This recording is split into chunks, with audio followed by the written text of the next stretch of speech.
muito decisivo?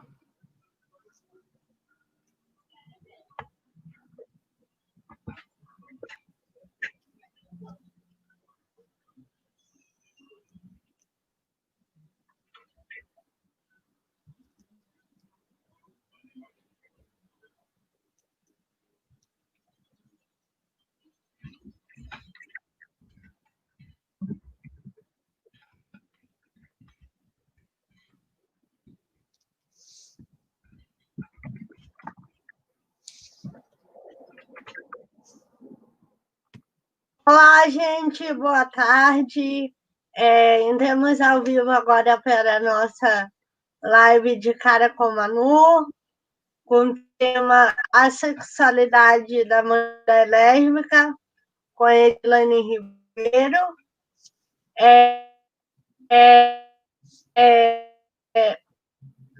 Assim como eu, assim como a Edilane e várias pessoas que são palestrantes, não está podendo fazer palestras ao vivo, então eu voltei com De Cara com Manu, que já era um projeto antigo meu, para poder levar a informação até vocês. Eu vou pedir agora para a Edilane se apresentar, falar um pouco dela, sobre o tema que ela vai tratar, o que ela quiser. Olá, pessoas. Eu sou Edilane, sou psicóloga, também trabalho na área da educação, sou professora, e eu estou sempre bastante envolvida em questões de sexualidade, desde a minha graduação, é um dos meus temas favoritos de estudo e atuação nos estágios, enfim, além de ter a vivência, né, de uma mulher lésbica, então é um assunto que está dentro da minha vida pessoal e profissionalmente. E, enfim, tô aqui aguardando vocês chegarem para a gente poder conversar mais, e quanto mais gente entrar, eu falo mais um pouco sobre a minha trajetória. Lembrando que hoje a gente tem mais um sorteio, né? A parceria hoje é Manu Aguiar Palestra com a Adriana Reis Vendas. Ela faz produtos relacionados a libras e, né, camiseta, essas coisas. E hoje o sorteio vai ser uma camiseta que ela disponibilizou. Lembrando que sempre que a pessoa sorteada é responsável pela retirada do produto. A Adriana, ela mora em Paranaguá, então, após o sorteio, eu entrei em contato com a pessoa, explico... O Ringo saiu. É que ele não estava ouvindo. Mas vamos lá.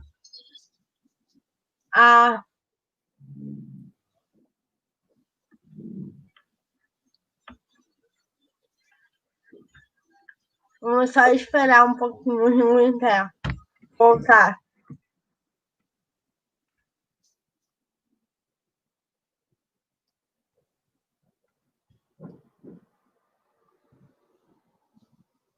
Aí. Voltou. Então, como eu estava falando. Ringo está ouvindo?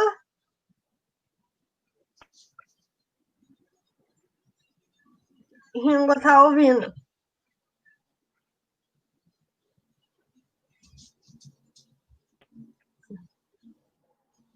Será que ele está ouvindo, Di? Ringo está nos ouvindo? Ringo? Beleza. Então, a retirada da camiseta vai ser, né, conforme o sorteado e a Adriana acharem melhor. Então, vamos lá. Eu vou... Antes da gente começar a live, na realidade já começamos a live, mas antes de entrar no assunto, eu vou fazer um panorama, né, que a gente construiu sobre a temática e depois a gente deixa com a Edilane, que tem o lugar de fala, que é ela que é a nossa convidada, que sabe do assunto. Não é um lugar de fala meu, então eu vou aprender com vocês também. Então, o estudo da USP, feito em 2009 em 10 capitais brasileiras, o Ringo saiu de novo. Vamos seguindo, né? Feito em 10 capitais brasileiras, mostram que 4,9% das mulheres se diziam lésbicas.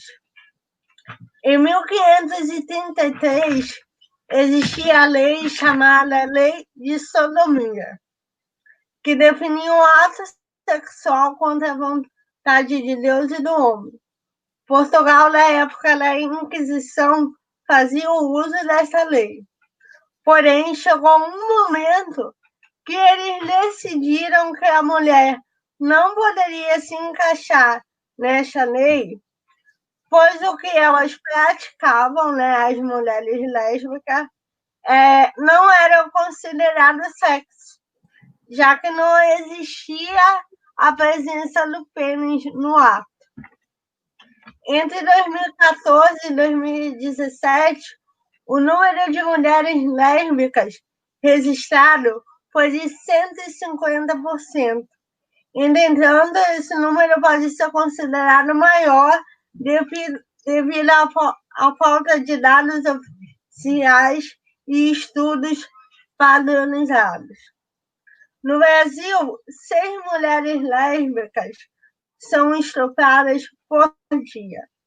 Em 61% dos casos notificados em 2017, a vítima foi estuprada mais de uma vez. Mas por que tudo isso acontece, Di?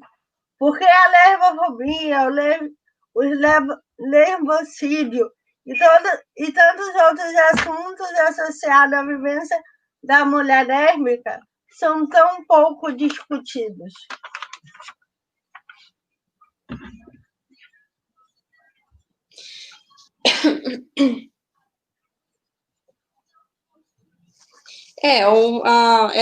Toda essa realidade, então, todas as violências que acontecem, elas ainda são pouquíssimos faladas na sociedade, tanto em questões midiáticas quanto em momentos presenciais, e inclusive por uma questão muito básica, que é uma questão de gênero, já começa o fato de sermos mulheres, e ainda mulheres lésbicas, isso acaba que tem um peso maior e faz com que a gente se distancie muito de estar em um ambiente em que prestem atenção na gente. Então, esse é um dos principais fatores que fazem com que a gente seja bem marginalizada em todos os âmbitos desse tema, né? Manu, você acha que é uma boa coisa eu me apresentar de novo, já que tem mais gente, o Ringo voltou? Pode ser, eu acho melhor. Então, eu vou pedir, a gente teve problemas técnicos e o Ringo saiu, aconteceu um monte de coisa. Eu vou pedir eu vou chamar ela como eu chamo na nossa vivência. Eu vou pedir para a Di se apresentar de novo. Tá bom. Então, para todo mundo que chegou agora, oi, novamente. Eu sou Edilane, sou psicóloga. Eu sou professora também, então também trabalho na área da educação. Essas duas áreas se interseccionam bastante para mim. E o estudo da sexualidade, ele veio desde a minha graduação, é um tema de interesse sempre, especialmente principalmente porque eu gosto muito de falar sobre essas coisas, enfim, e também o motivo primário é porque eu tenho essa vivência, eu sou uma mulher lésbica, então isso tem esse peso para mim, pessoal e profissional.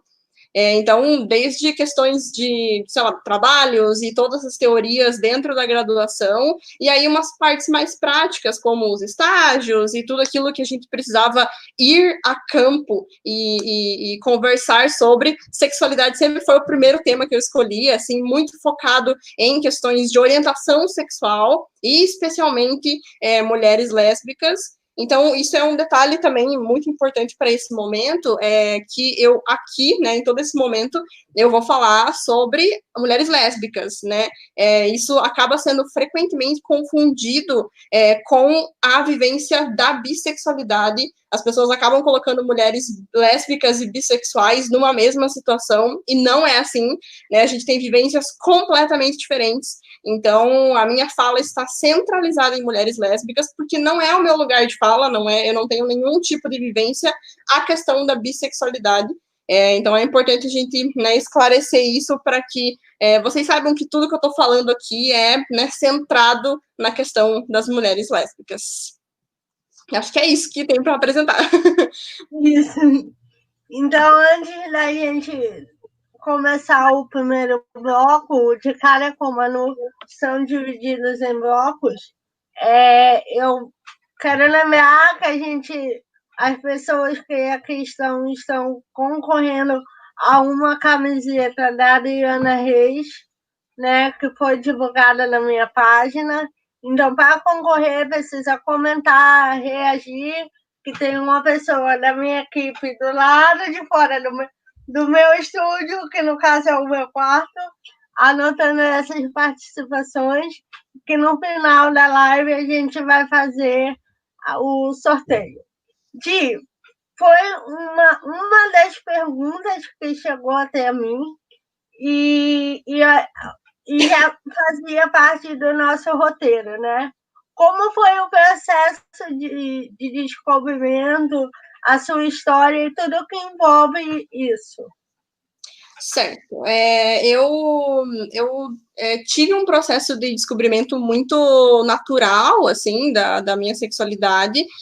Foi meio que instantâneo, assim, do nada ter me apaixonado por uma menina, e aquilo obviamente causou uma confusão na minha cabeça. Eu tinha 12 anos, então, né, eu estava no começo da minha adolescência. Essa pauta não era presente na minha vida, porque eu estudava numa escola privada, muitíssimo conservadora, e numa cidade pequena, então não é como se eu pudesse olhar para o lado e enxergar pessoas parecidas comigo para eu poder compartilhar essa situação, enfim. Mas ainda assim, eu acho que eu tinha um emocional muito sustentado de mim para mim mesma, a ponto de parar e refletir. Ok, isso está acontecendo, é novo, não tenho ninguém para pedir ajuda, mas vamos embora continuar. E a partir daí as coisas só se tornaram mais naturais para mim. Claro que em alguns momentos eu tive uma situação de refletir se eu estava viajando, se eu estava ficando louca, se era uma doença, ou enfim. Mas, no geral, foi um processo bom, foi um processo normal, que não me causou tantos sofrimentos, e eu acho que isso contribuiu, assim, para todo o resto da minha história, para as coisas ficarem mais fáceis para mim também. Então, enfim, acabou que foi algo bem diferente daquilo que é para a maioria das pessoas. E eu gosto de contar isso, assim, inclusive contar a história detalhada, assim, para todo mundo que eu converso, porque as vivências são muito diferentes. A gente cresce num mundo muitíssimo heteronormativo, e existe uma realidade muito forte nisso, que é a heterossexualidade compulsória, que por a gente crescer num ambiente em que a gente olha para os casais e só enxerga homem e mulher, só isso, na televisão, nossos pais, nossos tios, a família inteira, todos os amigos dos amigos, enfim, a gente cresce com essa questão naturalizada. Eu olho, né, para um menino e vou achar ele bonitinho, porque todo mundo acha, eu sou mulher, eu só posso me atrair por um cara. Mas e isso faz com que a gente fique anos e anos naquilo. Muitas mulheres, inclusive com seus 30, 40 anos, ainda estão presas nessa heterossexualidade compulsória. Isso é muitíssimo prejudicial, mas é muito comum também. Então, é importante que a gente não se culpe por passar por esse processo e por ter, em algum momento, sim, se apaixonado, se relacionado com homens, mesmo que em algum momento da vida não era mais o que a gente queria. Então, eu acho que essa heterossexualidade compulsória, ela perpassa pela vida de todas as mulheres lésbicas. Algumas se encerram mais cedo, né, como no meu caso, com 12 anos, algumas perduram, né, por muito tempo, mas é importante reconhecer isso, é importante tornar esse termo algo muito palpável, porque realmente é o que acontece. Inclusive, faz com que seja um argumento muito bom para a gente conversar com pessoas que, às vezes, sei lá, conhecem uma mulher de 30 anos que se assumiu lésbica recentemente e falam, mas, pô, essa mulher não gostava de homem, como é que é? Agora virou lésbica, blá, blá, blá. Não, né? Às vezes ela só saiu da casca da heterossexualidade compulsória e entendeu quem ela realmente é. Tá chegando muita pergunta aqui que eu acho que a gente já pode emendar no próximo bloco. Perfeito. Que é assim, são duas mais ou menos parecidas, assim. Como sua família recebeu sua escolha? Como foi a aceitação da sua família? Tá, ok. Então, começando pelo um pressuposto muito importante, que não é uma escolha, né? É uma realidade, um contexto, né? Uma característica, uma parte da nossa personalidade, até porque ninguém escolheria passar por um processo de preconceito tão grande quanto o que a gente passa, né? Por ter uma orientação sexual diferente. Mas em relação à aceitação da minha família, aqui eu vou começar pelo meu núcleo familiar, que é o que realmente me importa, né? Meu pai, minha mãe, minha irmã, foi ainda assim um processo muitíssimo tranquilo. Então, nessa parte também, assim como no meu processo de descobrimento, o processo de aceitação ele foi muito ok também. Foi algo completamente naturalizado pelos meus pais, no sentido de que eles estavam seguindo o fluxo junto comigo, então tudo que eu falava, tudo que eu vivia, as garotas que eu conhecia, enfim, elas, né, passavam por esse processo de naturalidade para eles, tanto quanto era para mim. E isso, de certa forma, é um privilégio muito grande, é importante a gente reconhecer isso. Isso, inclusive, molda muito a diferença de opressão que eu recebi ao longo da vida. A gente vai falar mais para frente sobre isso, então guardem essa informação que é muito importante. Isso acaba que ditou muito do meu processo de opressão ao longo da vida, de todos os momentos em que eu fui oprimida, certamente eles foram bem menores se comparado com pessoas que tiveram muitos problemas familiares por conta da sexualidade e de se assumirem homossexuais, enfim.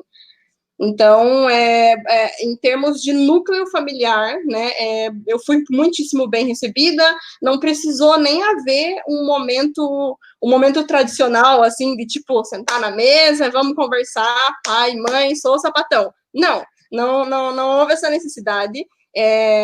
Como eu disse, todo mundo foi seguindo o fluxo juntos, até que em algum momento aquilo era parte da rotina natural, né? Então, isso é uma coisa muitíssimo boa, assim, nesse sentido.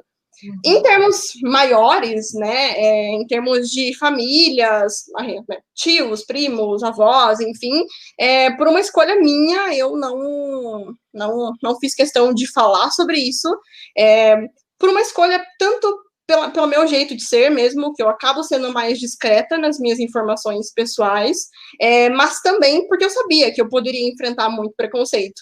Independente do quão legal é a família, de quantos amigos a gente tem, como as pessoas são próximas a gente, ainda assim, eu sempre soube que nem todo mundo aceita, nem todo mundo curte. Então, nem todo mundo me aceitaria do jeito que os meus pais me aceitaram. Então, eu preferi manter essa situação de uma forma ok.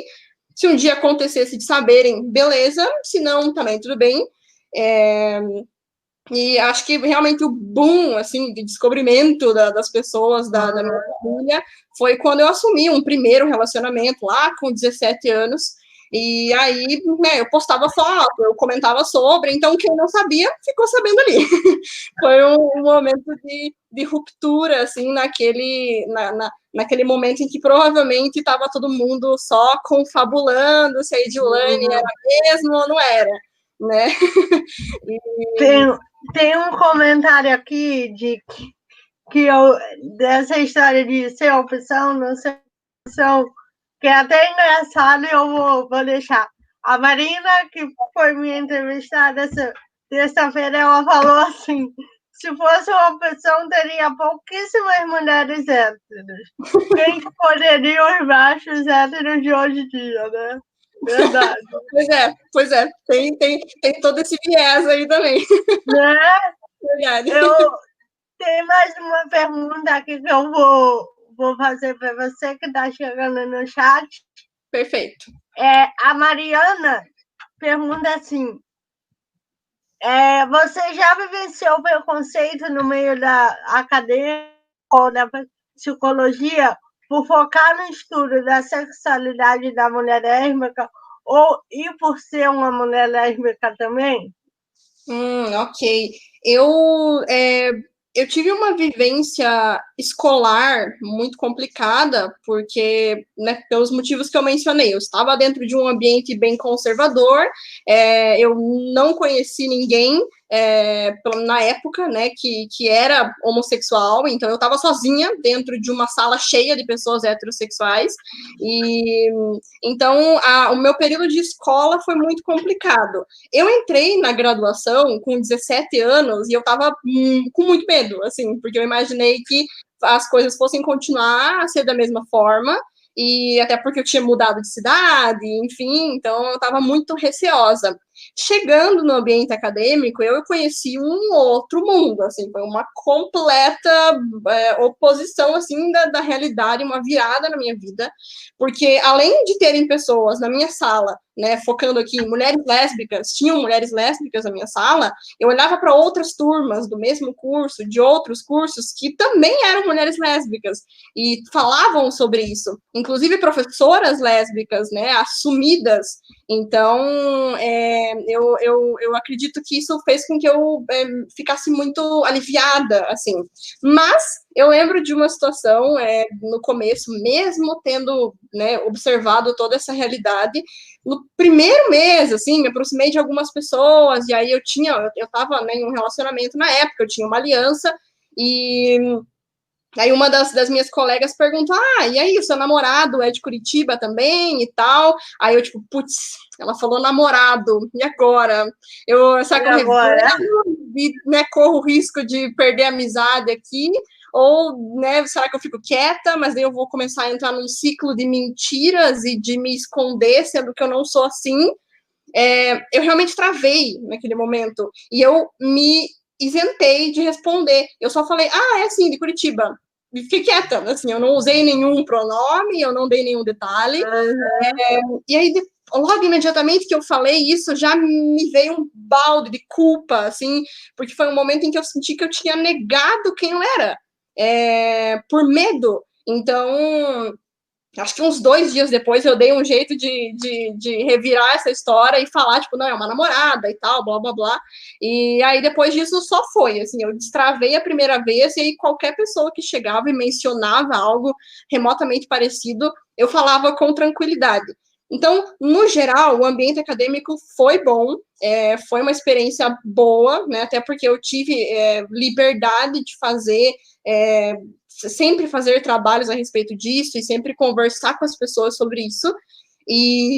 Mas o fato de talvez eu escolher sempre o mesmo tema ou estar sempre inserida na situação, eu nunca vi algo direto, mas eu imagino que tenha causado desconforto, sim.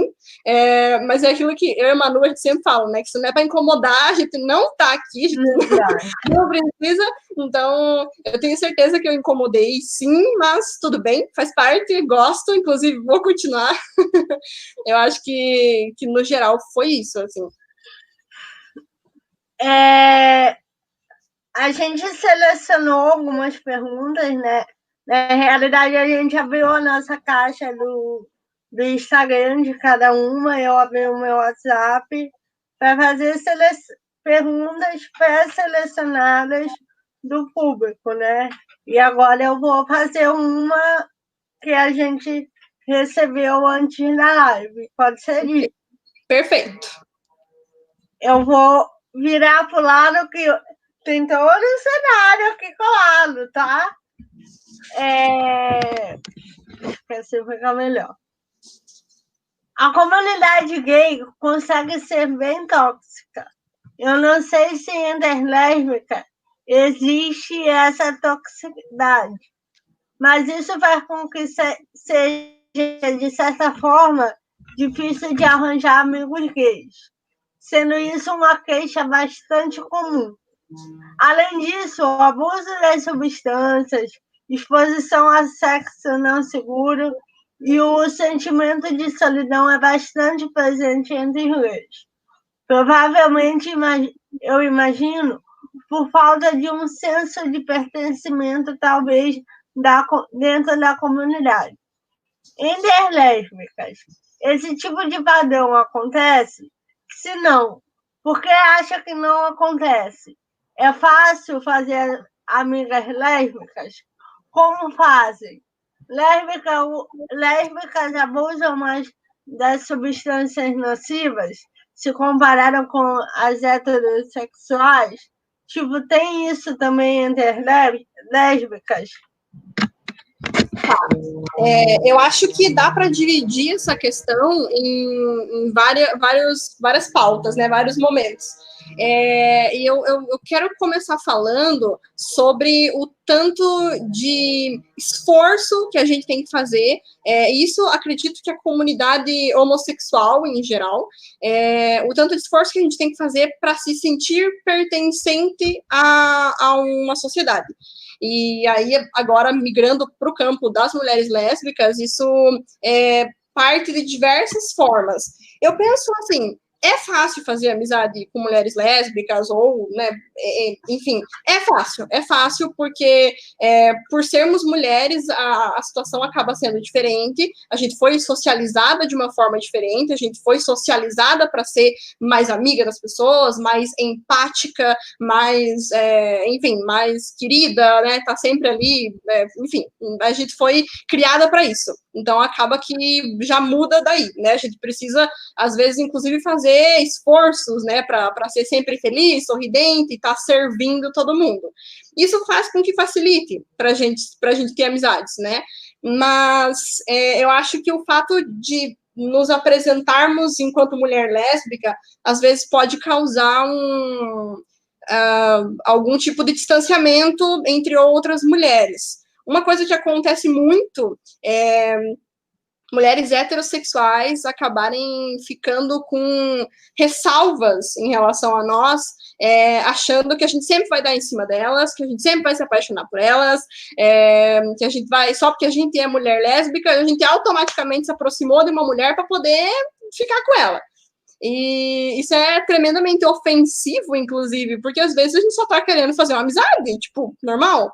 E então isso acaba gerando um distanciamento, isso acaba fazendo com que a gente se centralize em ser só amiga de mulher lésbica também, né? E aí as amizades com as mulheres heterossexuais acabam ficando mais distanciada mesmo, para a gente não passar por esses perrengues que a gente passa às vezes de ser mal interpretada, sendo que não é, né? E a outra parte da pergunta fala muito sobre se as lésbicas às vezes têm mais probabilidade de usar alguns tipos de substâncias, ou, enfim, né, coisas gerais assim.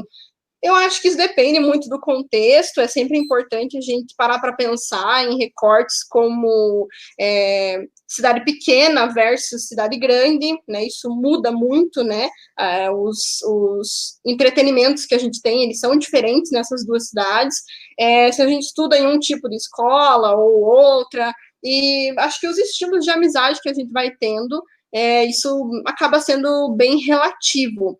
O que eu percebo é que volta ali nessa questão do senso de pertencimento. Às vezes, para a gente ter aquela certeza de que a gente vai poder estar num grupo de amigos, pode ser que isso aconteça mais, né? Pode ser isso, acho que para todas as classes, né? Para todos os marcadores sociais, isso acaba acontecendo.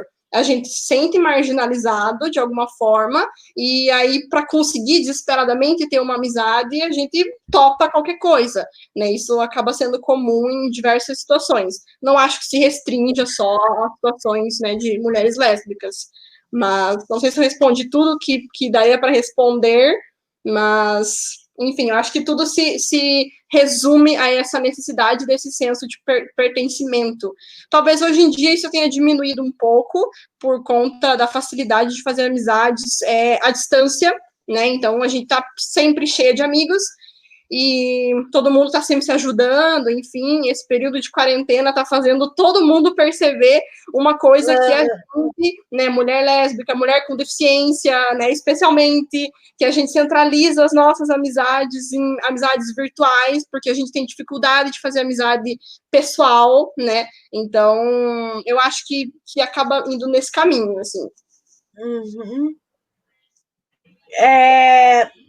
Vou fazer uma pergunta pré-selecionada, depois faço uma pergunta aqui do público online. Perfeito. Não podemos negar que existe violência no meio das famílias de mulheres lésbicas, especialmente quando se assume.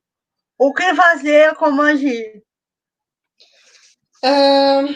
Isso é um ponto complicado, porque varia muito de uma questão de independência também.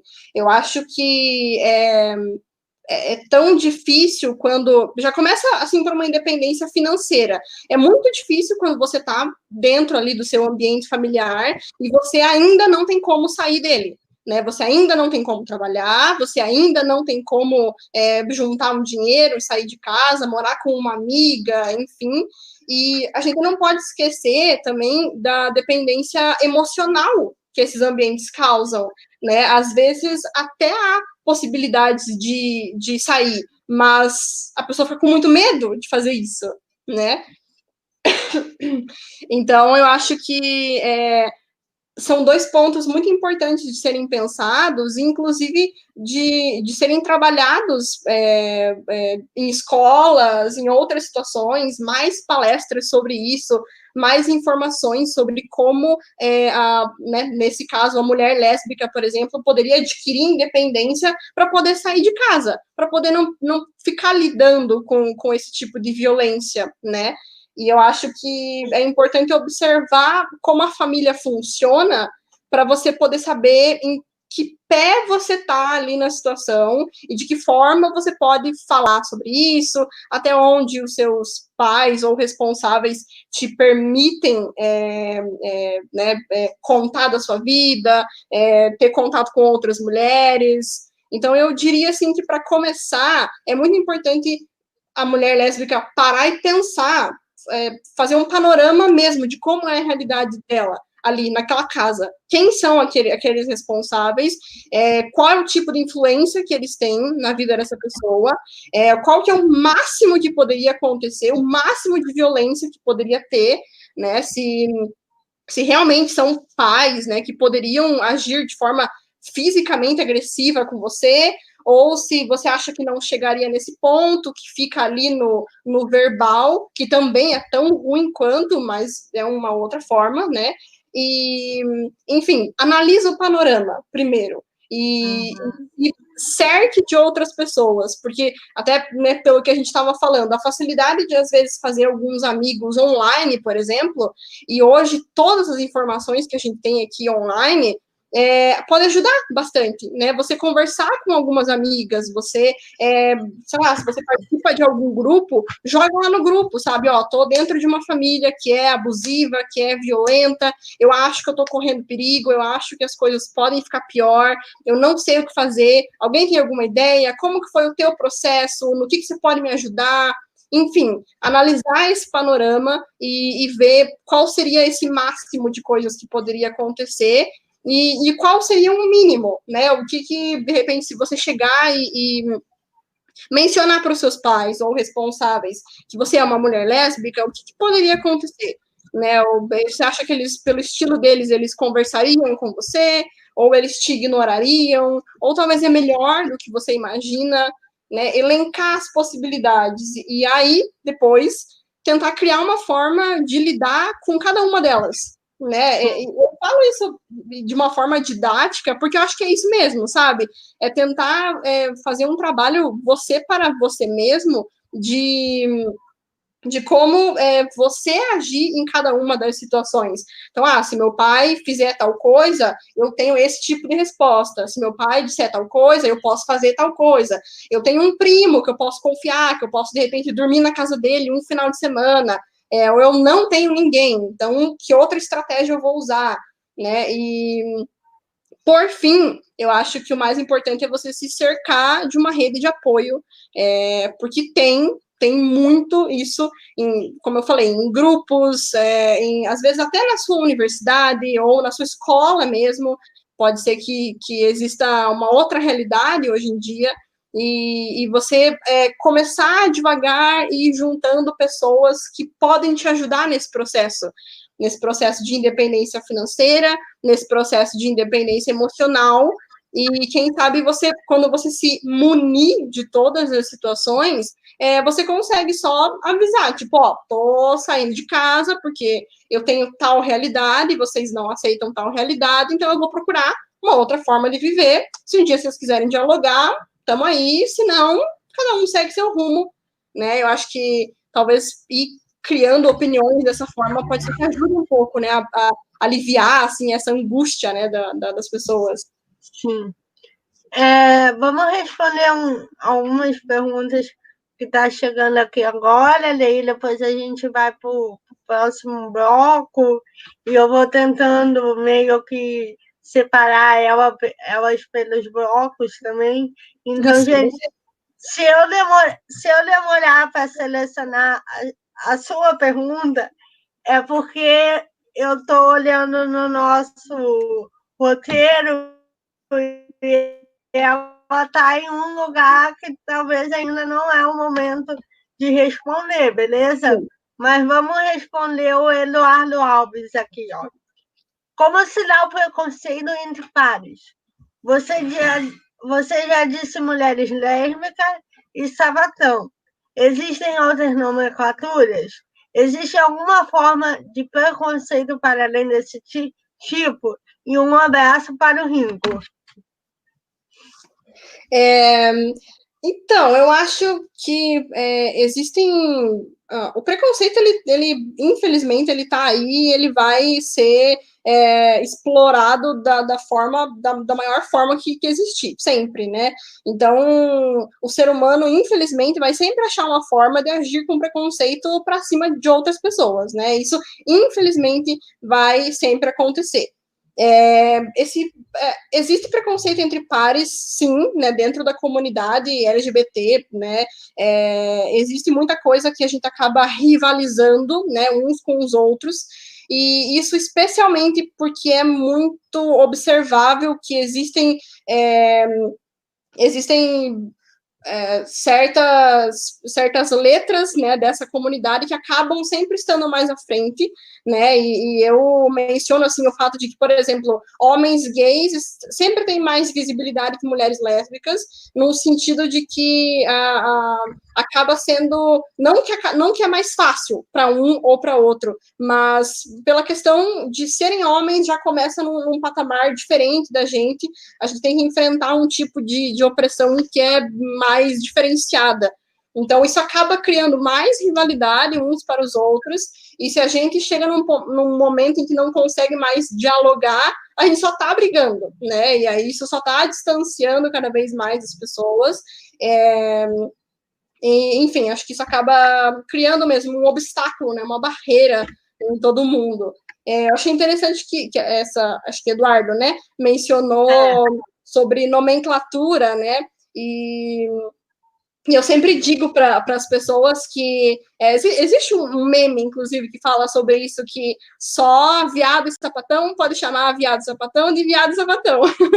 Porque a gente criou essa liberdade uns com os outros de usar as diversas nomenclaturas que existem, se elas permanecem sendo respeitosas, mas saindo dessa comunidade, vira uma questão de desrespeito que é muito diferenciada. Então, é muito diferente eu olhar para uma colega minha e usar o termo sapatão, se comparado com uma pessoa de fora que olha na rua e fala, ô, sapatão, né? Então, essa questão de nomeação, ela também é muito importante, assim como é importante para pessoas como nós também, né, Manu, a questão de usar certo a palavra pessoa com deficiência e não especial, ou enfim, isso também no meio da LGBT é muito importante.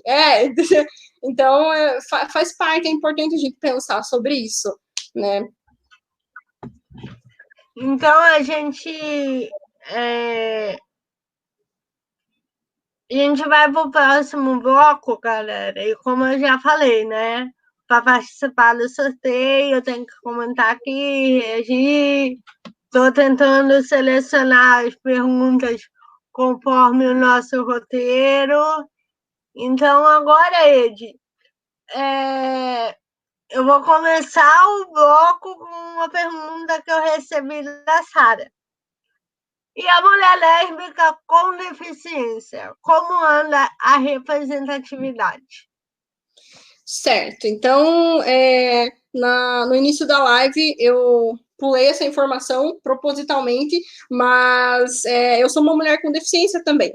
E é uma informação que causa choque nas pessoas, porque dá sempre aquela pausa, tipo, caramba, até agora eu só tinha visto ali uma mulher falando sobre ser lésbica, pô, massa, legal, comum.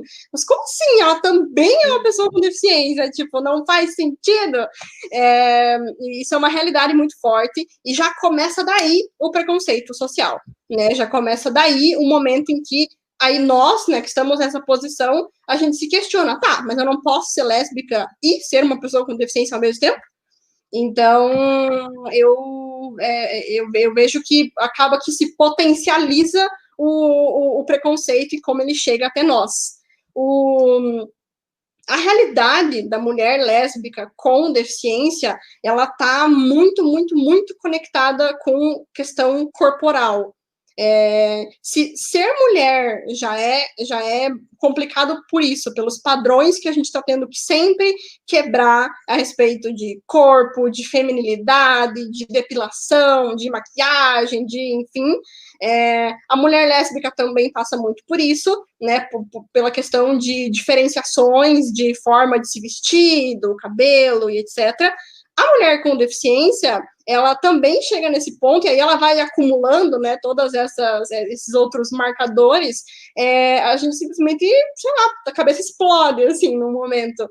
Porque ser uma mulher com deficiência, de forma geral, é você ter que aprender todo dia a ressignificar o seu corpo, a entender o que é o seu corpo, e como ele se move, como ele acontece, porque ele acontece de uma forma diferente, e é importante a gente entender isso, é importante outras pessoas entenderem isso também, eu sou muito chata, assim, eu sou muito, muito direta nessas questões, e eu gosto muito de avisar as pessoas de todas as situações, então, é justamente para elas saberem o tanto de limitação que eu não tenho e as coisas que eu consigo fazer numa boa, mas que vai chegar um momento que eu não vou conseguir fazer certas coisas. Eu não vou conseguir alcançar um negócio que está lá em cima, eu não vou conseguir abrir uma janela que é muito alta, eu não vou conseguir, sei lá, me locomover do jeito que todo mundo se locomove, sei lá. Então, é interessante como a gente lida com esses momentos também de avisar uns aos outros do que acontece, e aí você não sabe se o que vai causar mais choque é você dizer que você é lésbica, ou você dizer que você é uma pessoa com deficiência, ou os dois ao mesmo tempo, então, isso interfere muito na nossa vivência, interfere nos nossos relacionamentos, faz com que seja muito mais difícil se relacionar com outras mulheres. Eu, sempre que eu vou conhecer uma garota nova, por exemplo, eu passo por um processo de insegurança muito grande para poder contar para a pessoa que eu sou uma pessoa com deficiência também. É um processo que em muitos momentos da minha vida já me travou, já me deixou ansiosa, já me fez ficar uma semana assim pensando, tipo, como que eu vou fazer isso? A pessoa vai fugir no momento seguinte, ela não vai mais gostar de mim, ela não vai mais me achar atraente, ela não vai mais querer ficar comigo. É muito complicado. E isso afasta a gente, faz com que a gente perca a vontade de se relacionar com as pessoas, no sentido assim de tipo, cara, eu não vou nem perder meu tempo me aproximando de alguém, porque eu já sei que eu vou ter que contar para essa pessoa que eu tenho uma deficiência, e eu já sei que talvez a reação dela possa ser diferente, então, tipo, não quero saber. E essa questão de pessoa com deficiência e relacionamento não é só, né, para uma mulher lésbica. Eu sinto isso como hétero totalmente. Tipo, eu terminei um relacionamento e agora eu fiquei bons meses falando, cara, não quero mais me relacionar, não vou me relacionar tão cedo, por ter que, cara, falar tudo de novo, explicar tudo. Ai, é melhor ficar assim, sabe? Então, essa questão de relacionamento, seja ele, né, homoafetivo ou heteroafetivo, para uma pessoa com deficiência é muito complicado, assim. Sim. Até porque a gente, se está num relacionamento, a pessoa ela já te conhece, ela sabe as suas limitações, inclusive em questões sexuais, ela já sabe o que tem de diferente ou o que não tem de diferente, e aí você se sente muito segura naquela posição, tipo, pô, encontrei uma pessoa que é legal, que me respeita, que tá comigo, ela já conhece meu corpo, ela já conhece as minhas situações, então beleza. Aí você termina aquilo, e aí, né, além de toda uma questão pessoal que acontece, né, de luto por términos, enfim, você ainda fica pensando, cara, eu nunca vou encontrar uma pessoa que aceite meu corpo tão bem quanto aquela pessoa aceitava, né, e aí, nossa, você passa por um processo de tremendo. É muito complicado mesmo. Tem uma pergunta aqui que chegou faz um tempo e eu acho que agora é o momento de falar dela. Perfeito. A Mariana Amaral pergunta assim: o que você acha da dificuldade de algumas ramificações do movimento feminista em aceitar as mulheres trans? E ainda mais quando estas também estão em relação com outras mulheres. O machismo patriarcal, quando as pessoas acham que por se identificar como trans e fazer a transição, não pode se relacionar com uma mulher. A concepção de algumas que podem ter nascido com pênis teve o privilégio e a exclusão dos próprios movimentos LGBTQ+, e feministas.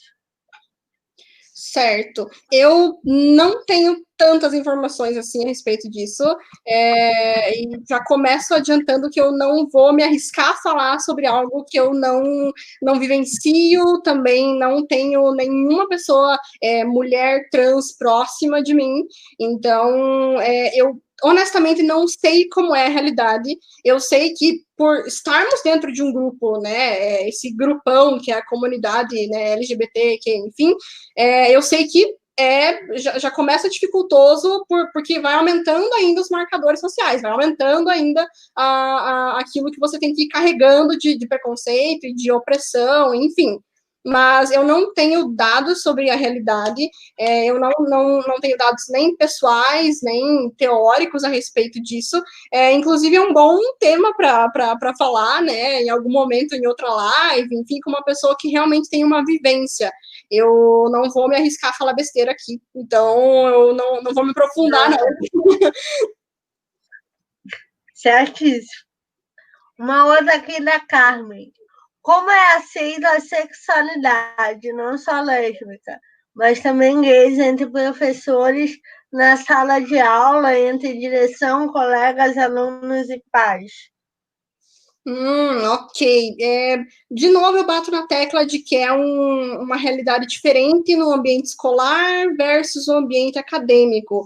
E é uma discussão que eu estava tendo, uma conversa, um debate que eu estava tendo com um amigo meu esses dias, inclusive, que estudou comigo, enfim, eu cheguei num momento de conclusão de várias coisas a respeito de como o ambiente escolar, pelo menos na minha época, quando eu tinha 15, 16 anos, de como ele era muito travado, porque a gente não tinha professores que falavam sobre isso, a gente não tinha referências, né? A gente até poderia ter algum professor gay, alguma professora lésbica, ok, mas não era nem de longe a realidade que eu vivi, por exemplo, na academia, né, em que eu conheci professoras que eram assumidamente lésbicas, né, então isso facilitava, eu podia saber que se eu sofresse preconceito em algum momento na minha sala, eu teria para quem correr, mas na escola não, na escola nunca, eu nunca teria para quem correr, porque era capaz de eu chegar na coordenação e sei lá, me expulsarem da escola, né, então isso acaba que é muito truncado, assim, a maneira como os professores lidam, como os professores lidavam com isso na escola, na minha época, na minha vivência, era muito complicada e não era falado sobre questões de sexualidade em sala de aula, a gente não tinha dados sobre direitos das pessoas, sobre tudo aquilo que a gente conquistou, tudo aquilo que a gente perdeu, sobre realidade brasileira versus realidade de outros países, e é um ponto importante, assim, então se tem algum professor me assistindo, é muito importante que vocês falem sobre isso, especialmente se vocês estão em um ambiente escolar. Eu entendo que existe o outro lado, né, porque se dependesse só do professor, eu sei que o mundo seria a melhor coisa do mundo, né, o mundo seria do jeito que a gente quer, mas infelizmente, né, existem hierarquias e existem situações que bloqueiam, então às vezes o professor até tenta, mas a escola barra, ou os pais barram, enfim, mas ainda assim, se houverem brechas, se houverem maneiras de retratar isso, nem que seja, sei lá, falar sobre preconceito, de forma geral, tirar uma semana para falar sobre isso, fazer palestras, fazer atividades, fazer dinâmicas de grupo, em que aqueles alunos possam refletir sobre isso, possam pensar no tanto de preconceito que existe, que às vezes eles nem se dão conta. E sempre que houver a possibilidade de colocar dados a respeito disso em sala de aula, vai ser muito enriquecedor, porque eu vejo que se isso tivesse acontecido comigo no meu período de escola, eu seria uma pessoa muito diferente hoje em dia. Eu teria passado por menos momentos de medo, eu teria passado por menos momentos de insegurança, tipo, será que eu falo sobre isso, mas eu não tenho tanto conhecimento sobre, nenhum professor meu falou, então isso deve estar errado, né, e causa um bloqueio muito grande, né. Então, eu acho que um dos pontos principais, assim, é falar sobre isso, fazer os alunos falarem sobre isso, falar com qualquer pessoa sobre isso, é muito importante. E em relação à academia, os professores já sempre foram muito mais abertos a isso. A gente fala muito sobre sexualidade lá dentro, dá para perceber que, assim, eu estou falando de uma realidade minha, né, a partir do que eu passei na minha universidade, a partir dos relatos de colegas que estudam em outros locais também, mas não é uma opinião unânime, tá? Então, né, deixando claro. Mas eu já percebi na minha realidade que os professores já usavam mais exemplos que abarcavam outras pessoas, acabavam inserindo mais a gente nas situações e propondo, inclusive, atividades e momentos a respeito disso, o que fez total diferença. Agora que eu terminei a graduação, eu entrei num momento de pós-graduação, eu consegui cumprir um ciclo muito melhor e sendo muito mais eu mesma do que no momento em que eu estava lá na escola, em que eu era só metadinha, assim, da Edilane, porque eu não podia expressar tudo que eu sentia, eu não podia ser quem eu era em casa, por exemplo, né? Pois é. A gente tem mais uma pergunta para selecionar aqui no bloco. Vou fazer para você, Di. Uhum. Tenho a impressão de falta de conteúdos para que mulheres lésbicas para que a mulher lésbica se afirme, que seja em texto, vídeo, etc. Quando existem, são modelos estereotipados. O que você acha sobre isso e quais suas dicas para nos respaldar? Vamos ver. Eu acho que tudo hoje em dia está partindo muito de ambientes micro, né? Até chegar num ambiente macro. Então, uma fonte de bastante.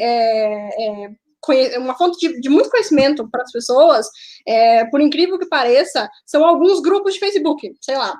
Alguns grupos assim centrados em feminismo, por exemplo, que um grupo fechado, que só entra pessoas que já se conhecem ou que, né, precisam passar por algum tipo de questionamento, né, de questionário antes de entrarem lá, ou grupos específicos para estudos a respeito de tal coisa. Então, ali certamente vai ter muito conteúdo legal, porque são pessoas que estão com um propósito muito específico e estão muito dedicadas a divulgarem artigos que elas já leram e notícias que elas já leram, mas especialmente coisas que elas mesmas escreveram.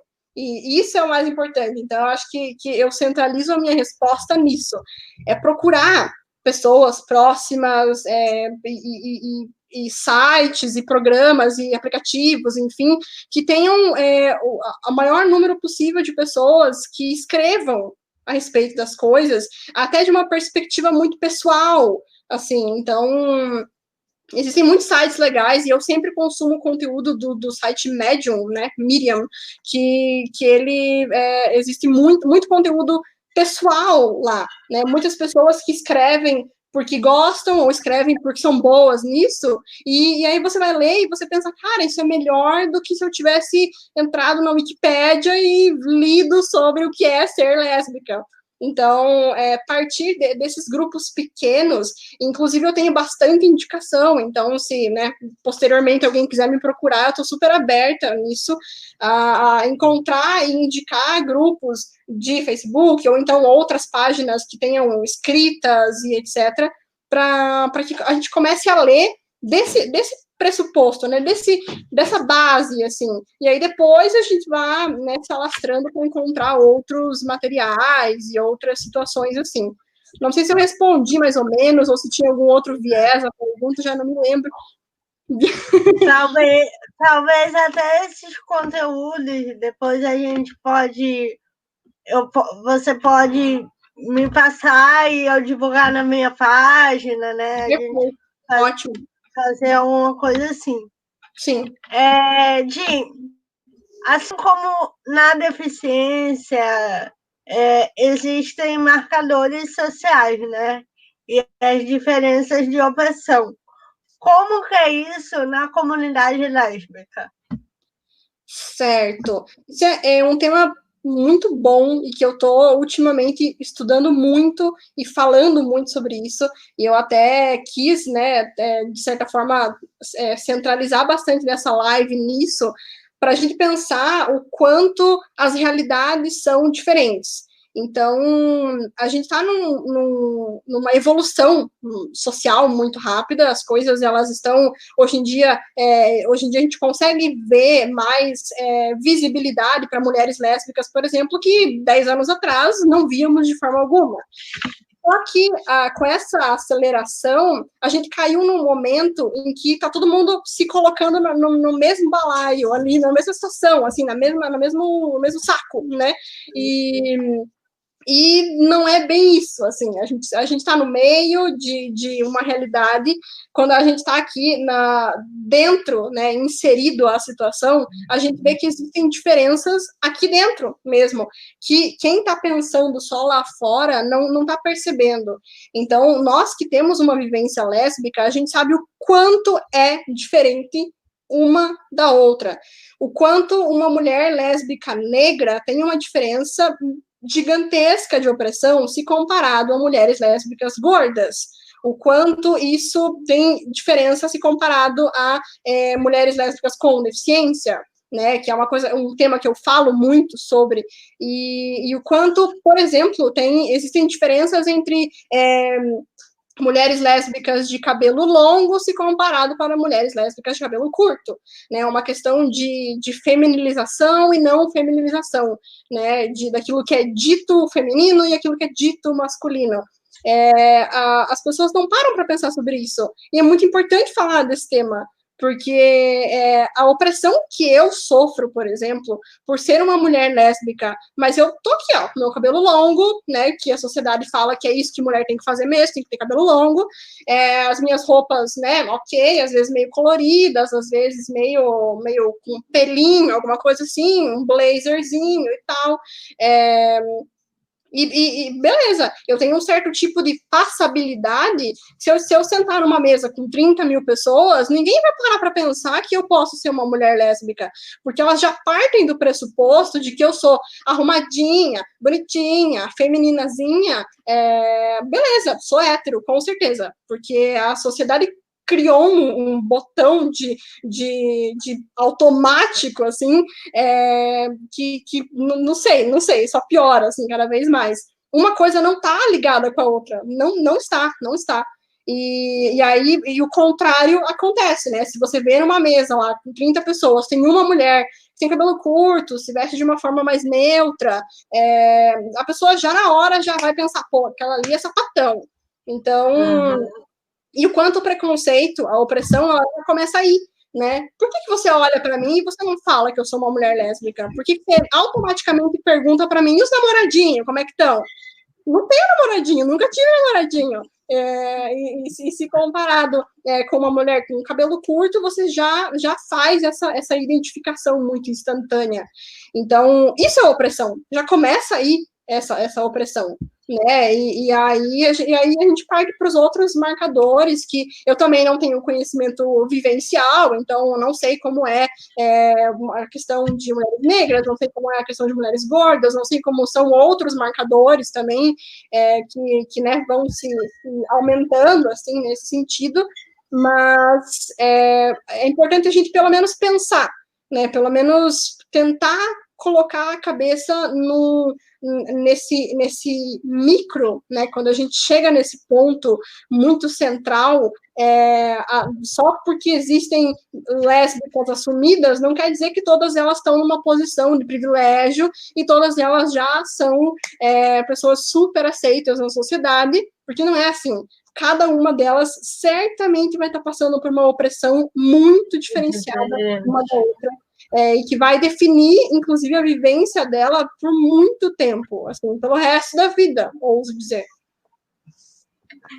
Eu vou juntar a pergunta pré-selecionada com a que chegou aqui para a gente. Ok. A Xinha tinha mandado uma pergunta assim: e como fica a saúde mental da mulher lésbica em meio a tantas opressões? E daí a Paula mandou assim pra gente: como achar um psicólogo que saiba lidar com a sexualidade da mulher lésbica? Sinto que todos os psicólogos que passei tratavam minha relação como se fosse uma relação heterossexual qualquer, ou mesmo negavam a minha lesbianidade. Acabei desistindo de fazer terapia por não me sentir compreendida. Pois é, eu sempre que eu escuto relatos desse tipo, de pessoas que, infelizmente, caíram nas mãos de profissionais da psicologia ruins, eu peço desculpa, porque eu me sinto mal mesmo, assim, de estar em uma profissão que, teoricamente, deveria ser completamente ao lado de qualquer tipo de causa, e, de repente, existem profissionais que descredibilizam tudo isso. Para mim, é algo incabível, assim, é uma situação que eu estou sempre alerta, para sempre ouvir esse tipo de discurso, e se eu puder fazer algo a respeito disso, eu vou sempre fazer, nem que seja um pedido de desculpa em nome da classe da psicologia, porque não deveria ser assim. A gente deveria, enquanto paciente, né, chegar num ambiente acolhedor, um ambiente aberto, um ambiente que te escute sem julgamento. Então, e eu falo isso por um outro motivo muito prioritário. A sociedade tem o dever de cobrar da psicologia isso. Dever.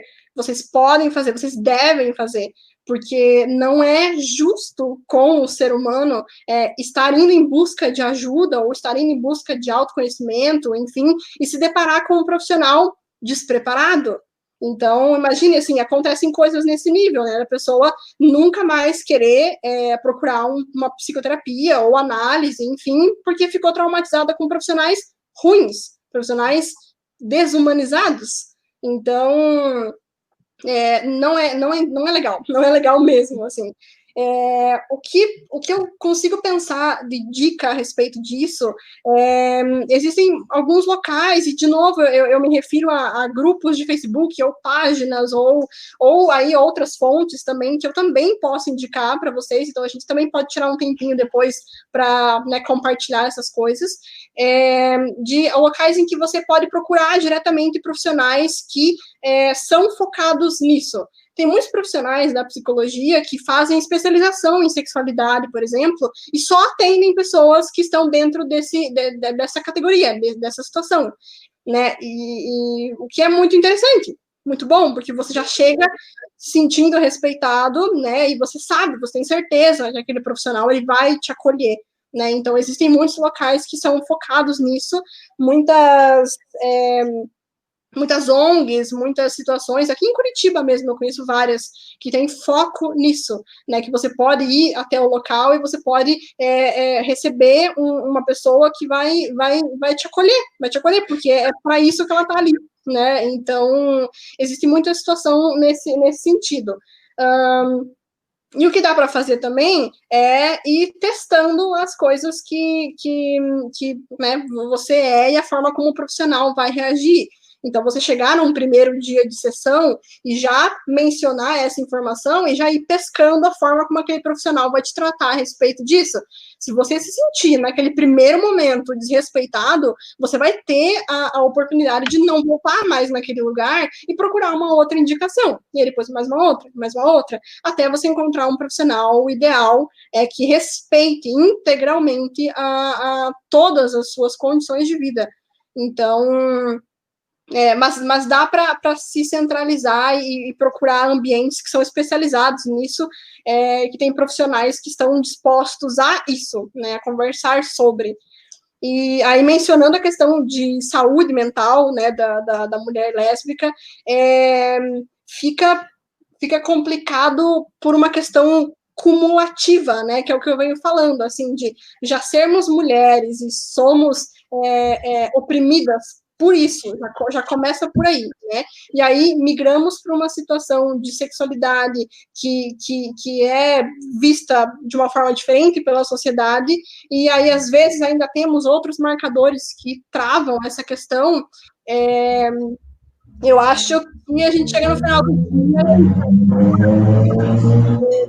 se você passa por um momento de convívio social, de qualquer forma, você vai certamente, em algum momento, receber algum tipo de comentário que vai te deixar para baixo, ou você vai perceber o quanto você é invisibilizada naquele ambiente, o quanto parece que você fala e ninguém está te escutando, né? Eu tenho um exemplo muito clássico disso, que é em ambiente de trabalho, assim, os momentos em que a gente, isso mulheres passam muito, mulheres em geral, a situação de você falar, aí ninguém te deu muita bola, aí um homem vai lá e fala exatamente a mesma coisa que você falou, e todo mundo presta atenção. E é aplaudido. Exatamente, ele é aplaudido, ele é colocado num pódio, primeiro lugar ali da situação. E então isso acontece muito, e eu já percebi que enquanto mulher lésbica, isso acontece de forma potencializada porque se eu tô no meio de um grupão, inclusive com mulheres héteros, enfim, é uma questão de hierarquia. Eles vão ouvir os homens primeiro, depois as mulheres héteros, e depois eu vou poder falar alguma coisa. Porque até porque as pessoas falam muito, os exemplos que elas usam, a maneira como elas se comportam, é sempre focado em falar de homem e mulher. Né? Mas ninguém nunca consegue pensar num exemplo para dar em sala de aula que envolva duas mulheres, né? Isso as pessoas não pensam em fazer. Então a gente chega no final do dia, a gente está esgotada e está cansada de tanto tentar ter falado algo e não ter conseguido. Então, a melhor forma de solucionar isso é tentar procurar psicoterapia ou análise e poder falar sobre essas questões. Achar maneiras de você conseguir se posicionar sem ter aquela invisibilização que toda hora acontece, achar maneiras, ou então de você cada vez mais se centralizar em uns tipos de grupos, que foi o que eu falei no começo da live. A gente acaba chegando num momento que a gente só tem amigo gay ou lésbica, ou algo assim, né? Ou só amigo com deficiência, ou, enfim, é só isso que a gente acaba tendo, porque a gente sabe, a gente tem certeza que naquele grupo a gente vai ser escutado, a gente vai ser entendido. E se a gente tenta sair um pouquinho para fora, putz, não dá, sabe? Você percebe que não dá. Até pode fluir, se a amizade for muito boa, se a pessoa for muito respeitosa, dá super certo, beleza, mas em algum momento vocês vão ter um embate de vivências que vai ter que ser resolvido com maturidade ou aquilo vai se acabar. É tipo questões políticas, você ter um posicionamento de esquerda e ter uma pessoa próxima a você com um posicionamento de direita, você pode até levar uma boa, mas quando você chegar a falar sobre isso, vocês vão discutir e você vai se sentir invisibilizado em algum momento. Então, como resolver essa questão? Né? E, de novo, procurar uma rede de apoio, procurar amigos que tenham a mesma vivência que você, e não tem mal, não tem problema em fazer isso, a gente se centralizar cada vez mais. É questão de sobrevivência, o ser humano, inclusive, faz isso, é muito primitivo, né? A gente se juntar com os nossos para a gente ficar seguro e a gente conseguir sobreviver ao dia a dia, para a gente chegar no fim do dia um pouquinho menos esgotado, sabe? Então, tá tudo bem você chegar num momento da sua vida e querer só ter pessoas por perto que são parecidas com você, que têm a mesma vivência sua. É saudável, não tem problema, né? Então, eu acho que pensar um pouquinho sobre isso também. Às vezes, a saúde mental da mulher lésbica, por exemplo, tá tão destruída porque a gente está se envolvendo com pessoas que não fazem bem, né? Então, talvez é um ponto aí para se pensar, né? O Elias já falou aqui que seria interessante já pontuar antes do final os locais e sites seguros. Eu até já havia comentado antes que depois eu e a Di eu vou entrar em contato com a Di, ela vai fazer uma relação dessa e daí eu posto aqui na página. Então, por isso, não deixe de curtir a manusear a palestra para poder ter acesso a essas informações. Perfeito. Depois a gente elenca várias coisas. Eu até poderia falar agora, mas eu não lembro. Assim, honestamente, eu não teria muita cabeça para falar disso. Então, eu prefiro estar bem segura dos locais e tal. E aí a gente faz um post, eu divulgo na minha página pessoal também. E a gente consegue se conversar. Você conhece o Thales da Silva? Não sei, talvez. Olha, a gente caçou tanto o que fazer que a gente está fazendo live aqui para trazer informação, beleza? Eu não sei se é brincadeira ou não, mas deixo esse recado para quem comentou. Né? Vai que não é brincadeira, né? Eu não conheço, não. Acabei de ver, não conheço. Né? Então, a gente caçou coisa para fazer que é trazer informação na internet. Sim. Vamos para o próximo bloco, então, né, Di? Perfeito. Di, eu vejo como mulher com deficiência, né? Que o meu direito ao prazer e as minhas paixões, digo paixão de relacionamento, são constantemente negados ou então questionados de tipo, como assim você transa? Né? Eu queria que você falasse isso sobre, né, deficiência e o mundo da mulher, o lugar da mulher lésbica. Beleza. Isso como puxando um gancho assim para tudo que a gente estava conversando, da dificuldade mesmo de se relacionar e do medo que a gente tem, às vezes, de se aproximar de outras mulheres. Enfim, isso faz com. E também um detalhe muito importante, falando de pessoas com deficiência, a gente tem uma variável importante, que é a questão estrutural, a questão física, a questão arquitetônica dos lugares, que pela falta de acessibilidade que a gente não consegue ir tanto em bar, em balada, nas ruas, quanto qualquer outra pessoa. Então, assim, e onde é, normalmente, o local mais fácil da gente encontrar uma pessoa para a gente se relacionar? É na rua, num bar, sei lá, né? E se a gente não tem essa condição, se a maioria dos bares não tem acessibilidade, se a gente não consegue andar 2 passos sem tropeçar numa rua quebrada, enfim, como que a gente vai se relacionar? Como que a gente vai né, chegar nesse momento? E isso faz com que a gente acabe centralizando, de novo, o que a gente falou, acabe centralizando em situações mais virtuais mesmo, ou algo que demore um pouco mais de acontecer o momento pessoal, né, porque a gente tem essa impossibilidade de ficar saindo para todos os lugares.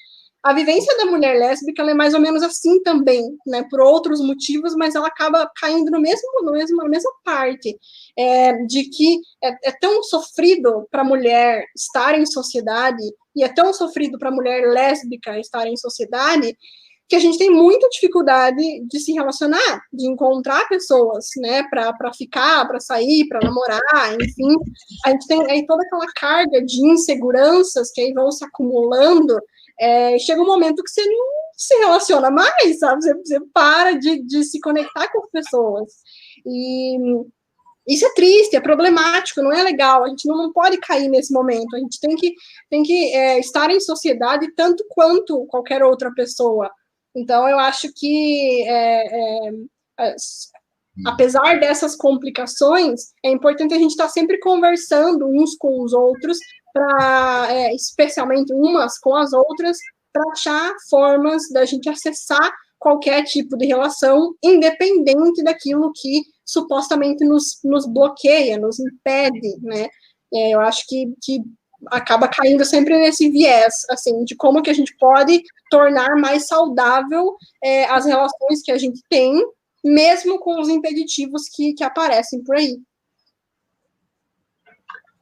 E nessa questão tem uma pergunta aqui pré-selecionada.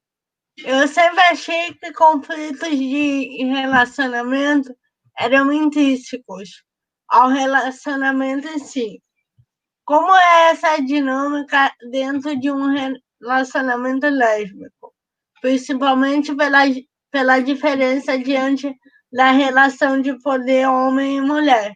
Como são os conflitos e como são resolvidos?